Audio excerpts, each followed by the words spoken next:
part about the home building process? I think the home making aspect of it, knowing that, like, as cliche as it sounds, there's gonna be families in there, and then just how kind of the house contributes to like all these memories that you have and you take with you into adulthood. So the homemaking aspect of it.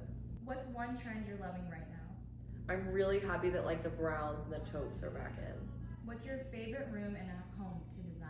The kitchen, I think, because everybody always spends all of their time in the kitchen.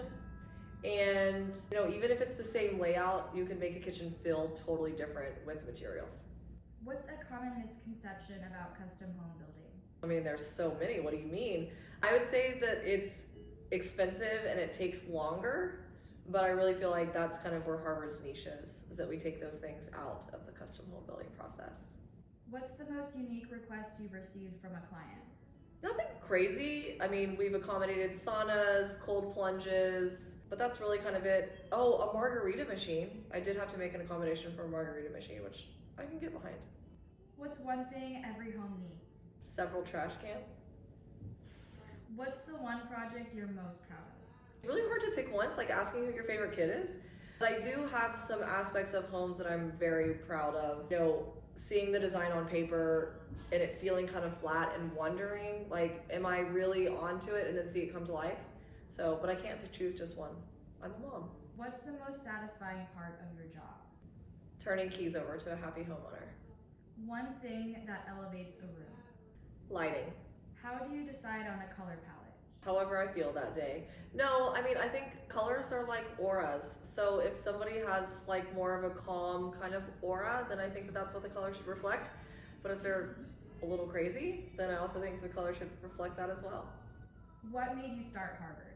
I didn't really have a choice, but I kind of did, but I didn't. Michael always told me that we were gonna do our own thing, but honestly, like growing up, I was always at home with my mom and you know, always just kind of like doing things. So it's also not funny that I'm in home building. How do you add personality to a space? I think through details, you know, whether it's bookshelf accent or a little piece of trim on the top of the baseboards or mixing of metals, doing a light fixture versus a fan.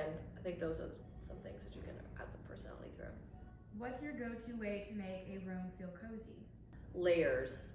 And layers, I think, are also like misunderstood that it's like just furnishings. I think layers with countertops, with tiles, with colors, with hardware. So lots of layers. What's one design element you think is underrated? Countertops. I think countertops are always underrated. They're my favorite. I would love to have the biggest line item dollar amount there. What advice would you give to someone starting a custom home project? Patience would probably be the first. The second I would say is if you don't hate the design, just say yes. Otherwise, you can get stuck in like analysis paralysis when really you hired somebody to have the vision for you. So like I said, if you don't hate it, just say yes. What's one part of the process that's more challenging than it looks?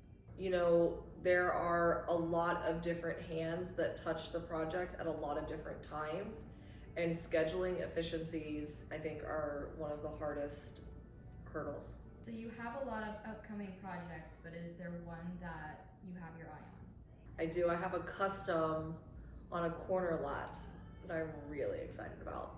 I'm really excited for the family. I'm excited for the location. I'm excited for the opportunity because what you can do on a corner. So I'm really looking forward to that project.